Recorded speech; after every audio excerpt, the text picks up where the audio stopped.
우리가 계속해서 하나님의 나라에 대한 말씀을 나누고 있습니다. 오늘은 하나님의 나라가 이미 시작되었고 아직 완성되지 않았지만 이 이미 시작된 하나님의 나라에 대해서 집중적으로 여러분과 함께 나누려고 합니다.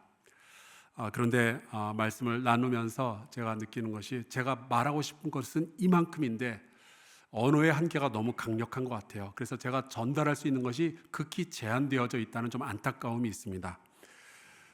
또 오늘 나눌 말씀이 굉장히 어려운 것 같아요. 그래서 아마 어렵게 느끼시는 분들은 중간에 주무실지도 모르겠습니다. 근데 중간에 깨지 않으셨으면 좋겠어요. 왜냐하면 이게 중간에 깨서 갑자기 들으시면은 너무 이상하게 들릴 수도 있으니까, 혹시 졸려오시거든 계속 주무셔도 이렇게 옆에서 깨우거나 그러지 않으셔도 좋을 것 같습니다. 제가 수년 전에 남아프리카 공화국에 가서 선교사 수련회를 인도하는데 그때 소개받은 책이 있습니다. When Rain Clouds Gather라는 책인데, 우리나라에서는 문학동네에서 비구름이 모일 때라는 제목으로 번역이 되었어요.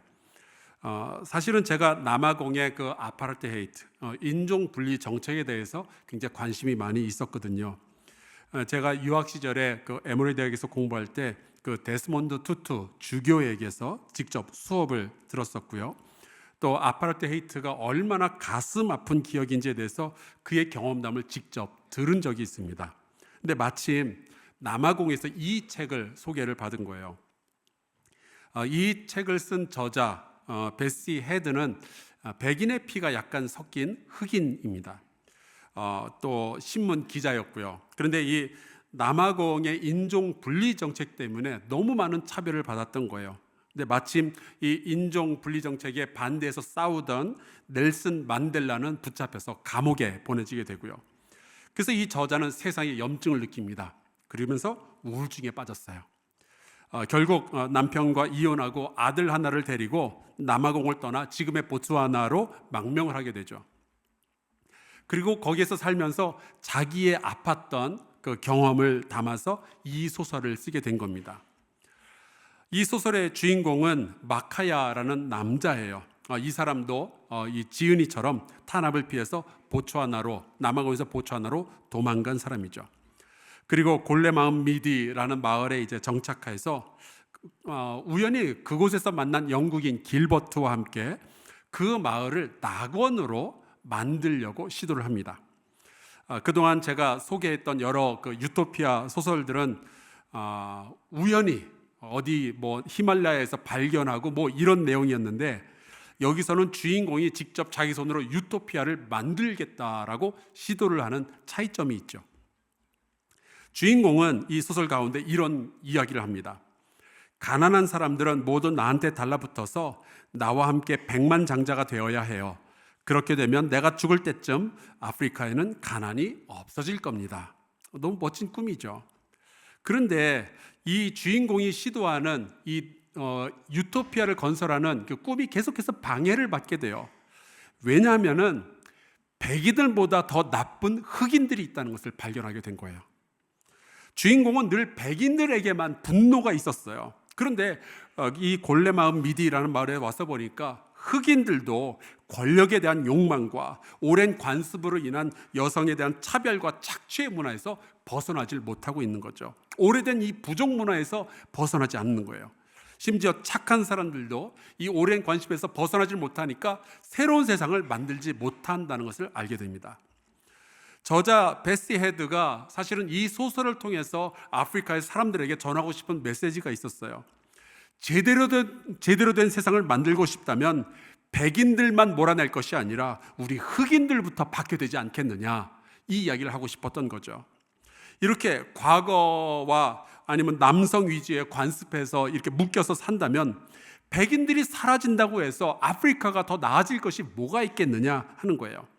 그러니까 세상이 변할 것만 꿈꾸지 말고 사람이 변화되어야 된다, 이 이야기를 이 소설가의 지은이가 말하고 있는 거죠. 근데 제가 이 소설을 읽으면서 깨닫는 것은 사람이 변화되는 것이 참 중요하지만 그렇다고 사람의 힘으로 이 땅에 낙원을 만드는 것은 결국 불가능하다는 결론을 내리게 되었어요. 왜냐하면 인간의 악함이라는 것은 너무나도 광범위하고 너무 뿌리가 깊기 때문에. 약자들은요, 약자들끼리 서로 네가 낫니 내가 낫니 하면서 서로 빼오고 싸우는 일들이 있는 거예요. 아프리카에서도. 그게 거기만 그렇습니까? 우리 사회도 뻔하게 드러나고 있는 일이잖아요. 그래서 여러분, 하나님의 나라라는 것은 사람의 손으로 혹은 사람의 철학으로 만드는 것이 아니고 정치로 만들어내는 것이 아니죠. 여러분, 하나님의 나라는 우리가 만드는 나라가 아니라 하나님께서 만드시는 나라라는 이 사실을 꼭 믿으시길 주의 이름으로 축원합니다. 우리가 할 일은 그 하나님의 은혜에 반응하는 것밖에 없어요. 신약 성경을 보면은 4개의 복음서가 나오죠. 마태, 마가, 누가, 요한. 마태복음을 보면은 예수님의 족보 이야기 그리고 예수님의 탄생 이야기가 제일 먼저 나옵니다. 누가복음도 보면은 예수님의 탄생 이야기가 먼저 시작이 되죠. 요한복음은 한술 더 떠서 태초에 말씀이 계시니라 그러면서 예수님은 태초부터 하나님과 함께 창조에 참여하신 분이다 라고 이야기를 해요. 이런 이야기들을 이제 듣다 보면은 예수께서 등장하시는 데는 뭔가 거대하고 신비한 하나님의 역사가 역동적으로 움직이고 있구나, 이런 것들을 우리가 느끼게 되잖아요. 그런데 오늘 우리가 읽은 이 마가복음은요, 예수님의 족보 이야기도 나오지 않습니다. 예수님의 탄생 이야기도 나오지 않아요. 요한복음처럼 태초의 이야기 그런 것도 없이 그냥 다짜고짜 이사야의 말씀부터 시작을 하죠. 이사야가 이렇게 이야기를 해요. 주가 임하시는데 누군가가 그 길을 예비하게 될 거라고. 그리고 세례 요한의 이야기가 나옵니다. 그리고 세례 요한에게서 예수님이 세례를 받으시죠. 그리고 바로 이 이야기에서 신비하고 거대한 하나님의 역사가 있다는 것을 우리가 보게 됩니다. 1장 11절을 볼까요? 예수께서 세례를 받으셨는데 이런 말씀이 나오죠. 하늘로부터 소리가 나기를 너는 내 사랑하는 아들이라 내가 너를 기뻐하노라 하시니라. 여러분, 하늘로부터 들려온 메시지는 굉장히 분명했어요. 하나님의 아들이 이 땅에 오신 거예요. 예수 그리스도가 하나님의 아들이었던 거예요. 이렇게 하나님의 나라가 이 땅에 시작이 된 거죠. 그런데 이상하게도 예수님은 이렇게 바로 광야로 들어가셔서 40일 동안 금식하며 시험을 받으시게 됩니다. 이상하지 않아요? 그것도 성령께서 인도하심을 받아서 그쪽으로 가셨대요. 아니, 하나님의 아들이라고 방금 선언해놓고 왜 광야로 들어가서 시험을 받죠? 여러분, 고대 사회에서는요, 그게 왕이 되는 그 순서였습니다. 왕자가 이제 나라를 다스리는 왕이 되려면 여러 가지 시험을 통과해야 되는 거예요. 언어, 역사, 정치, 경제, 철학, 외교 등등. 그래서 하나님께서 예수님을 아들이라고, 내 아들이라고 소개하신 이후에 바로 시험을 40일 동안 받게 하신 것을 보면 고대 사람들은 이해가 되는 거예요. 이분이 왕이 되실 분이시구나, 그분이 오셨구나 알게 되는 거죠. 이 모든 시험을 마치신 후에 천사들이 예수님의 수종을 들었다라는 말씀도 또 나와 있어요. 그러면 우리가 더 분명하게 알게 되죠. 이분이 왕이시구나. 그리고 예수님이 이제 갈릴리에서 하나님의 복음을 전파하기 시작하시는데 이 말씀이 예수님의 제일 첫 번째 설교였습니다. 1장 15절인데 다시 한번 보겠습니다. 이르시되 때가 찼고 하나님의 나라가 가까이 왔으니 회개하고 복음을 믿으라 하시더라. 여러분, 하나님의 나라가 시작되었다는 것은 예수님의 나라가 시작이 된 거예요. 예수께서 왕으로 오신 거예요. 근데 오늘 우리가 바로 이 구절에서 발견해야만 하는 것이 있는데 그게 순서의 문제입니다. 여러분, 우영우는 똑바로 읽어도 거꾸로 읽어도 우영우입니다. 기러기 토마토, 스위스 인도인 별똥별 우영우, 역삼역, 이런 식으로 순서가 별로 중요하지 않은 것들이 있어요. 밥을 먹을 때 밥부터 먹어야 됩니까? 국부터 먹어야 됩니까? 김치부터 먹어야 됩니까? 그게 무슨 상관이 있어요? 아무거나 먹으면 되죠. 그런데 여러분, 순서가 바뀌면 절대로 안 되는 게 있죠. 건축하시는 분들은 잘 아실 거예요. 기초공사 너무나도 중요하고 제일 처음 해야 될 것 같지만 그거보다 먼저 해야 되는 게 있어요. 땅부터 사야죠. 남의 땅에다 기초공사하면 안 되잖아요. 리모델링 하기 전에 집부터 사놔야 되는 거죠. 사람과의 관계에도요, 이 순서가 너무너무 중요합니다. 예전에 어떤 방송에 50대 남성을 인터뷰를 하면서 그 사회자가 물어봤어요. 혹시 사랑하는 사람과 이별한 경험이 있냐고. 그랬더니 이 남자가 자기 젊었을 때 그런 경험이 있다는 거예요. 그래서 어떻게 헤어졌냐고 물어봤더니 다른 여자랑 결혼하고 나서 자연스럽게 헤어지게 됐다는 거죠. 근데 순서가 너무 이상하지 않으세요? 먼저 헤어지고 그 다음에 결혼하는 게 맞지 않습니까? 여러분, 순서가 잘못되면 이상한 것들이 세상에 너무나도 많이 있어요. 오늘 말씀을 보면요, 순서가 있습니다. 1. 하나님의 나라가 가까이 왔으니 2. 회개하고 복음을 믿으라. 여러분, 이 순서가 뒤바뀌면 안 돼요. 왜냐하면 바로 이 순서가 기독교와 지구상의 다른 모든 종교와의 가장 근본적인 차이점이거든요. 회개하고 복음 믿고 하나님 나라로 가라가 아니에요. 하나님의 나라가 이 땅 가운데 먼저 임했고 그걸 보고 우리가 회개하고 복음을 믿게 되는 거죠. 이것을 이렇게 바꿔서 말할 수 있어요. 은혜를 받았으니 이제 믿어야 되는 거예요. 믿어서 은혜 받는 게 아닌 겁니다. 어제 우리가 교회에서 봄맞이 대청소를 했습니다. 여러분, 우리가 청소를 하니까 봄이 온 거겠어요? 아니면 봄이 왔으니까 우리가 청소를 하는 거겠어요? 당연히 순서가 명확하잖아요. 봄이 오니까 우리가 청소를 하잖아요. 여러분, 하나님의 나라가 그런 거예요. 하나님의 나라가 이미 가까이에 임했고 하나님의 나라가 이 땅 가운데 임했습니다. 이것은 하나님의 전적인 주권 아래에서 이미 세상에 벌어진 일이에요. 우리의 자격과 상관없이 벌어졌습니다. 다만 구약에 보면 이런 일이 일어나게 될 거라고 여기저기에 예언이 되어져 있죠. 예를 들어 볼까요? 예레미야 31장에 보면 이런 말씀이 나옵니다.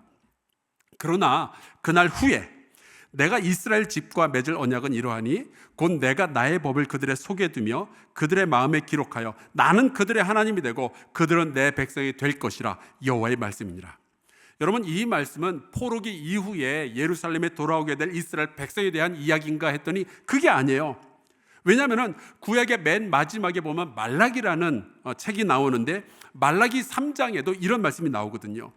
만군의 여호와가 이르노라 나는 내가 정한 날에 그들을 나의 특별한 소유로 삼을 것이요 또 사람이 자기를 섬기는 아들을 아낌같이 내가 그들을 아끼리니. 그러니까 말라기가 또 예레미야가 동시에 말하는 그 날이라는 것은 말라기 훨씬 이후에 벌어질 일에 대한 이야기인 거죠. 구약의 말씀이 다 끝난 다음 어느 한 날에 벌어질 일인 거예요. 예레미야 선지자가 말하는 하나님의 나라는 하나님이 우리의 하나님이 되시고 우리는 그 하나님의 백성이 되는 거잖아요. 하나님은 여기에 대해서 구약 성경에 수도 없이 많이 말씀을 하셨습니다. 그리고 드디어 그 날이 임하게 된 거예요. 바로 2000년 전에 예수 그리스도와 함께 이 땅에 하나님의 나라가 가까이 왔고 임했고 선포가 된 거죠. 언제요? 사람이 죄인이었을 때. 매일매일 나만의 바벨탑을 쌓고 있었고 매일매일 소돔과 고모라의 죄악 속에서 거하던 우리에게 이 땅에 하나님의 은혜가 임했던 거예요. 여기에 대해서 사도 바울의 로마서 5장에 이렇게 이야기를 했습니다. 우리가 아직 죄인 되었을 때에 그리스도께서 우리를 위하여 죽으심으로 하나님께서 우리에 대한 자기의 사랑을 확증하셨느니라. 하나님의 은혜가 정말 막강한 막을 수 없는 권세와 능력으로 이 땅에 먼저 선포가 되어졌어요. 이제 우리가 이 하나님의 복음을 믿는 반응을 해야 되는 거예요. 회개하고 믿는 반응을 해야 되는 거예요. 물론 우리가 회개한다고 해서 우리의 죄값이 그냥 눈 녹듯이 사라지느냐? 그건 아니에요. 죄를 지었으면 누군가 죄값을 치르는 것이 정의죠. 아무리 우리가 눈물을 흘리며 죄송하다고 싹싹 빌어도 결국 벌금을 내든지 손해배상을 하든지 감옥에 가든지 해야 되는 거 아니에요? 그런데 하나님의 나라가 임하고 나서 바로 그 부분, 죄값을 예수께서 해결을 하신 거예요. 우리가 죽어야 할 바로 그 자리에 예수님께서 저와 여러분을 대신해서 죽으신 거죠. 그래서 우리가 할 일은 하나가 남아요. 회개하고 복음을 믿는 겁니다.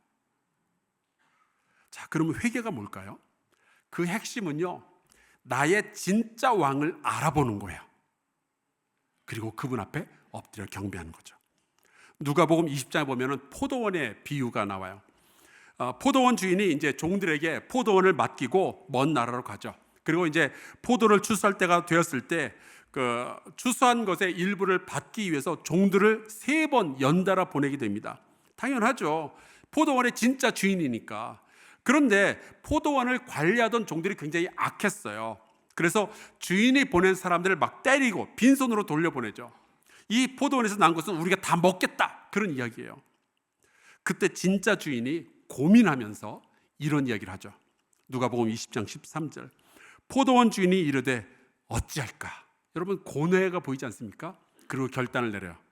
내 사랑하는 아들을 보내리니 그들이 혹 그는 존대하리라. 그동안 이 종들이 굉장히 못되게 굴었지만, 자기들이 막 포도원의 주인 노릇하고 막 그랬지만, 그 주인의 아들을 알아보게 되면 그 아들 앞에서는 고개를 숙이고 존경하지 않겠느냐 하는 거예요. 그것이 회개예요. 근데 물론 이 예수님의 비유에 나오는 악한 종들은 끝끝내 회개하지 않았습니다.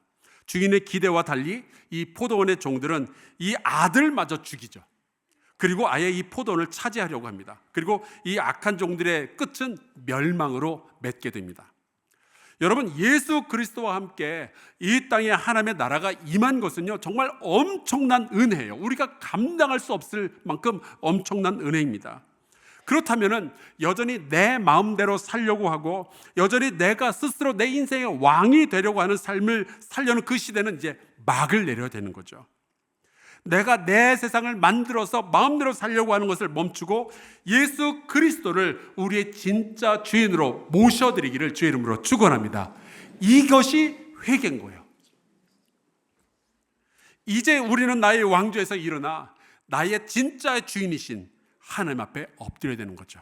그게 회개입니다. 그래서 마가복음 1장을 보면은 회개의 실제적인 예가 드러나 있어요. 예수님께서 하나님의 나라가 가까이 왔으니 회개하고 복음을 믿으라 말씀을 선포하신 후에 이어서 이제 제자들을 부르는 이야기가 나오죠. 갈릴리 해변에서 시몬과 안드레를 보시고 내가 너희를 사람 낳는 어부가 되게 하겠다 부르시니까 그들은 그물을 버려두고 자기의 여지껏의 모든 인생의 발자취를 다 내버려 두고 예수님을 따라갑니다. 왜요? 누가 주인인지를 이제 알아본 거예요. 이것이 회개입니다. 그리고 바로 이어서 이런 말씀이 나오죠. 마가복음 1장 19절 20절. 조금 더 가시다가 세베대의 아들 야고보와 그의 형제 요한을 보시니 그들도 배에 있어 그물을 깁는데 곧 부르시니 그 아버지 세베대를 품꾼들과 함께 배에 버려두고 예수를 따라가니라. 야고보와 요한이 착해서, 그들이 의로워서, 정직해서 예수님이 그들을 찾아온 게 아니었어요. 그들은 그냥 어부들이었는데 예수님이 선택적으로 그들을 찾아가신 거죠. 그들의 삶에 그냥 임하신 거예요. 그리고 그들은 예수님의 부르심 앞에서 자기들이 여지껏 살아왔던 평생의 직업과 습관과 아버지와 품꾼과 배까지 모든 것을 버려두고 예수님을 따라가죠. 왜요? 예수님이 주인이라는 것을, 그들의 인생의 진짜 왕이시라는 것을 알아봤던 거예요. 이렇게 마가는 하나님의 나라가 이 땅에 임했을 때 그 은혜에 반응하는 사람들의 이야기를 적어놓고 있는 거죠. 물론 제자들이 예수님을 따라 나섰다고 해서 바로 변했던 것은 아니었어요. 실수도 했고요, 오해도 했고요, 심지어 도망도 쳤습니다. 하지만 결국 그들은 하나님 나라의 백성으로서 살면서 세상을 변화시키는 놀라운 일들을 만들어냈어요. 이렇게 마가복음 1장을 보면은 왕이 오셨다는 메시지로 가득히 채워져 있습니다. 예수가 제자들과 함께 가는 곳에서는요, 더러운 귀신이 쫓겨나게 돼요. 예수가 임한 곳에서 열병이 떠나가게 돼요. 예수가 있는 곳에서 많은 병들을 고쳐지고 귀신들이 물러가게 됩니다. 나병 환자가 있을 때 그 나병 환자를 만지니까 그가 깨끗하게 변하게 됐고요. 여러분, 마가복음 1장이 우리에게 전해주는 메시지는 하나예요. 하나님의 나라가 이미 시작되었다. 예수 그리스도가 왕으로 오신 거예요. 자, 그럼 그 예수를 알아보고 그 앞에 고개 숙이는 것이 회개의 핵심이 되는 거죠. 그 예수를 알아보고 그 앞에서 회개하고 복음을 믿으면 나의 인생만 바뀌는 것이 아니라 내 주변의 여러 사람들이, 그리고 이 땅이 함께 바뀌게 되는 것을 우리가 경험하게 될 줄로 믿습니다. 바로 이 경험을 했던 팀 하스라는 분의 이야기를 들려드리고 제 설교를 마치겠습니다. 이분은 하형록이라는 한국 이름을 가지고 있었어요. 비즈니스 선교 때문에 제가 몇 차례 만난 적이 있습니다. 이분이 작년 12월 26일에 돌아가셨는데요. 이분이 굉장히 독특한 것은 유명한 건축가이자 사업가였어요. 그런데 돌아가시기 전에 목사 안수를 받고 미국에서 목회도 하셨습니다. 그런데 이분이 운영하던 회사는 특별히 미국 동부에서 주차장 건설 부분에서는 가장 큰 회사였어요. 제가 좋아하는 아틀란타 팔콘스라는 미식 축구팀의 전용 구장 주차장도 이분의 회사가 만들었죠. 보시는 것은 그분 회사의 현재 웹사이트입니다. 이분은 한국에서 가난한 목사의 아들로 태어났어요. 그리고 부산의 한센병 환자촌에서 목회하시던 부모님과 함께 살다가 중학교 때 이제 미국으로 건너가서 공부를 시작하게 됩니다. 펜실베니아 대학과 대학원에서 건축을 공부했고요. 또 주차장 건설 회사로 들어가게 되죠. 그리고 29살의 나이에 회사의 중력 자리에 오를 정도로 탁월한 리더십과 실력으로 인정을 받았습니다. 결혼했고요. 딸도 둘을 낳게 돼요. 정말 남 부러울 것 없는 삶을 살고 있었어요. 그런데 33살에 고속도로에서 운전을 하다가 중간에 실신을 하게 됩니다. 죽지는 않았는데 알고 보니 심장기형에 심실빈맥이라는 선천적인 병을 앓고 있다는 것을 발견하게 돼요. 그런데 심장 이식 말고는 다른 방법이 없었는데 이 병에 걸린 사람들의 절반은 심장 기증자를 기다리다가 죽고 심장 이식 수술을 받을지라도 그 중에 절반은 수술 후 감염으로 죽는다고 그래요. 2년을 넘는 기간 동안 병원을 오가면서 죽을 고비를 수도 없이 넘기게 되죠. 그러면서 어린 시절 자기가 믿었던 하나님을 다시 붙잡기 시작한 거예요. 자기가 그동안 하나님이 아니라 자기 자신을 주인으로 삼고 살아왔다는 것을 깨닫고 깊이 회개를 시작합니다. 그리고 다시 하나님이 나의 주인이라는 것을 믿고 앞으로는 내가 하나님의 명령대로 이웃을 섬기는 삶을 살겠습니다 라고 헌신을 하죠. 그러던 중 드디어 심장 기증자가 나타난 거예요. 그래서 어느 날 아침 수술 준비를 다 하고 기다리고 있는데 그 병원에 마침 급한 환자가 하나 더 들어왔어요. 여자분이었는데 이분도 당장 심장 이식을 받지 않으면 죽을 상황이었습니다. 공교롭게도 그 두 사람이 필요한 심장이 똑같았어요. 원래 심장 이식을 기다리는 환자들이 함께 있는 그 병동은 서로를 경쟁자로 생각을 했다고 그러더라고요. 그 사람이 심장을 받으면 내가 못 받게 될 테니까. 그런데 그날 아침 심장은 하나, 환자가 둘이 된 거예요. 그때 하영록 씨의 마음속에 하나님의 음성이 들어온 겁니다. 이제 막 하나님을 왕으로 섬기겠다고 고백을 했는데 그 왕의 명령이 들어왔어요. 네가 이 심장을 이웃에게 양보할 수 있겠느냐? 왕의 명령이 막 들어왔는데 이거 어떻게 해요? 그래서 의사에게 물어봤답니다. 내가 지금 심장 이식을 당장 받지 않으면 얼마나 더 살겠냐고. 길어야 2주 정도 더 살 거래요. 그럼 저 여자가 심장 이식을 받지 않으면 얼마나 더 살겠냐고. 그랬더니 오늘 죽는다고 했대요. 그래서 너무 무섭지만 하영록은 왕 되신 주님의 명령에 순종하기로 하죠. 그리고 그 결정을 내리는데 딱 3초 걸렸다고 해요. 하영록 목사님을 인터뷰한 기사가 2017년 조선일보에 나와 있는데 인터뷰를 담당했던 기자가 이렇게 썼어요.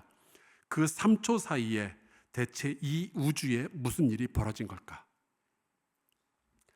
하나님을 왕으로 섬기기로 작정한 사람의 결단이 있었던 거죠. 결국 심장은 다른 환자에게 이식이 되었습니다. 그리고 정확히 일주일 뒤 하형록은 호흡곤란으로 혼수 상태에 빠지게 됩니다. 그런데 놀라운 일이 병원 안에서 일어나기 시작하는 거예요. 죽음을 눈앞에 둔 그 환자가 자기가 받아야 할 심장을 다른 사람에게 양보했다는 이야기가 퍼지면서 불평과 큰 소리와 경쟁이 들끓던 응급병동의 의사와 간호사와 환자들이 서로를 배려하는 분위기가 만들어지기 시작한 거예요. 그리고 이 병원의 의사들이 출근하면은 제일 먼저 물어보는 질문이 팀은 아직 살아있냐고. 그리고 그만큼 모든 사람들이 이제 한마음이 되어서 하형록이라는 사람을 응원하게 됐고 그를 위해서 기도하기 시작한 거죠. 그리고 한 달쯤 되었을 때 기적적으로 그에게 맞는 또 하나의 심장이 나타났고 하형록은 이식을 받은 후에 건강한 몸으로 집에 돌아오게 됩니다. 그때부터 하나님은 새로운 일들을 이 사람의 주변에 계속해서 일으키시는 거예요. 조선일보의 그 인터뷰 기사에서 하영록 목사가 이렇게 이야기를 했어요. 2년여의 투병으로 돈이 바닥났어요.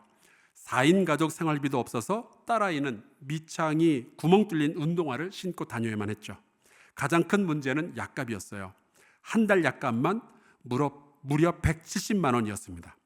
돈이 없는 그는 다른 심장병 환자들을 찾아다니며 약을 구걸해서 먹었다고 해요. 그러던 어느 날 이웃집 린다와 데이빗 부부가 찾아옵니다. 그리고 그들이 내민 봉투 안에는 2만 달러의 돈이 들어있었대요. 직장에서 보너스를 받았는데 당신 약 사 먹는데 쓰라고 주더랍니다. 하영록 목사는 이렇게 말해요. 데이비드는 자그마한 엔지니어링 회사의 사원이고 린다는 부잣집 청소부 일을 하고 있는 사람인데 거의 전 재산을 자기한테 준 거죠. 그 돈을 우리가 단지 당신의 이웃에 살고 있다는 이유만으로 그에게 넘겨준 거예요. 그리고 더 놀라운 것은 그 부분은 나중에 이 하영록이 돈을 갚으러 그 사람을 찾아갔을 때도 그 돈을 받지 않더랍니다. 우리는 당신의 은행이 아니라 친구예요 라는 말을 남기면서 하나님을 왕으로 섬기기로 작정한 이후부터 이 사람의 삶에는 놀라운 일들이 벌어지게 된 거예요. 심장 이식 수술을 한 후에 하영록은 아내와 함께 새로운 건축회사를 시작합니다. 유일한 모토는 하나예요. 이웃을 섬기겠다. 그리고 몇 달 만에 미국에서 두 번째로 큰 신용카드 회사인 MBNA의 신축 사업 공사 감리를 의뢰받게 됩니다. 이제 회사가 만들어진 지 몇 달 되지도 않았는데요. 그리고 이어서 진행될 4개의 본사 건물 설계 프로젝트도 하영록에게 의뢰를 하게 되죠. 어떻게 이런 일이 벌어졌을까? 나중에 알고 보니까 그런 결정 뒤에는 로저 크로지어라는 부사장, 그 회사의 부사장이 있었다고 해요. 근데 이분은 암으로 2년의 시한부 선고를 받은 사람이었는데 유언을 이렇게 남겼다고 해요. 내가 죽은 후에도 하영록, 그 사람을 통해서 내가 살 수 있지 않겠어요? 내가 죽은 후에도 그가 성공하도록 꼭 도와주세요. 이 부탁을 남기고 죽었다는 거죠. 하나님의 선한 역사는 멈추질 않습니다. 그리고 그 후 얼마 후에는 자신의 심장 이식을 해주었던 병원의 주차장 공사도 이 하영록이 맡게 되죠. 자신의 심장을 다른 사람에게 양보했던 이 사람에게 성공의 기회를 줘야 되지 않겠냐고 의사들이 나서서 병원을 설득했던 거예요. 이렇게 하나님의 나라는 회개를 하고 복음을 믿은 한 사람을 통해서 하나님을 왕으로 인정하고 순종했던 한 사람을 통해서 지속적으로 세상에 계속해서 드러나게 되었던 거죠. 여러분, 하나님의 나라는 하나님의 은혜는 이미 우리 가운데 임하여 있습니다. 이미 하나님의 나라는 시작이 되었어요. 그리고 이 놀라운 하나님의 은혜에 믿음으로 반응하는 사람들을 통해서 하나님 이 세상에 놀라운 일들을 지금도 만들어가고 계십니다. 베드로와 안드레와 야고보와 요한의 삶을 바꾸신 그 주님은, 그들의 삶을 통해서 수없이 많은 사람들의 인생을 바꾸신 그 주님은 지금도 하영록 목사와 더불어 우리와 저와 여러분 같은 사람들을 통해서 새로운 일들을 일으키길 원하시는 거죠. 예수님은 이 일을 위해서 모든 것을 다 내어주셨습니다. 그리고 우리가 하나님의 나라 백성이 될 수 있는 준비를 마치셨어요. 이제 우리 차례입니다. 우리도 이제 믿음으로 살고 회개하고 하나님의 나라 백성으로서 살게 되기를 주의 이름으로 축원합니다. 우리 함께 이 찬송부로 기도하면 좋겠어요. 찬송가 216장입니다. 여기 이런 가사가 나오죠. 만 가지 은혜를 받았으니 나 무엇 주님께 바치리까. 우리 함께 찬송 부르고 기도하겠습니다.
우리 함께 기도합시다.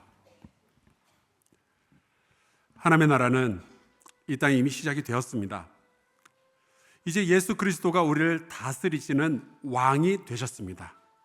이제 그렇다면 우리가 그분의 다스림에 순종해야 되지 않겠어요?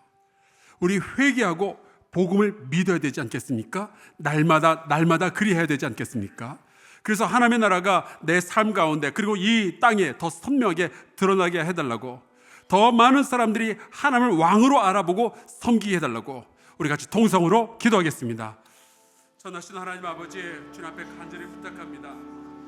하나님의 나라가 이미 예수 그리스도와 함께 이 땅에 임하여 있는데, 하나님의 은혜는 너무나도 풍성하게 우리 가운데 임하여져 있는데, 하나님이여 우리가 여전히 죄 가운데 머물러 있다면 아버지, 이제 회개하고 주님 앞으로 나아갑니다. 주님이 나의 왕이시니, 주님이 나의 주인이시니, 주님만 섬기며 살아갈 수 있도록 아버지 역사하여 주시옵소서.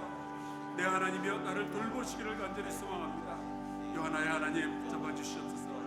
나의 잘못, 나의 죄악 주께서 다 아시는데 하나님 언제 벗어날 수 있겠습니까? 주님 우리 모두를 도와주시고 특별히 이 땅을 불사하기 위해서 하나님 나라의 아름다운 역사가 이 땅에서 날마다 드러날 수 있도록 주님 돌보아 주시옵소서. 오직 주께서 우리를 붙잡아 주시옵시기를 간절히 소망합니다. 주님 역사하여 주시옵소서. 주여 주께서 우리 모두를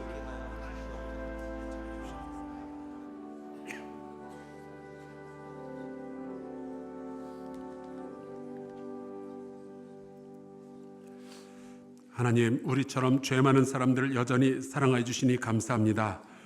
예수 그리스도를 통해서 우리가 하나님의 나라를 경험하게 해주시니 감사합니다. 주님은 우리를 위하여 모든 것을 다 주셨는데 만 가지 은혜를 받은 우리는 이제 무엇을 해야 할지 주님 말씀하여 주시옵고, 그 은혜에 반응하는 우리 모두가 되게 하여 주시옵소서. 예수 그리스도의 이름으로 기도하옵나이다. 아멘.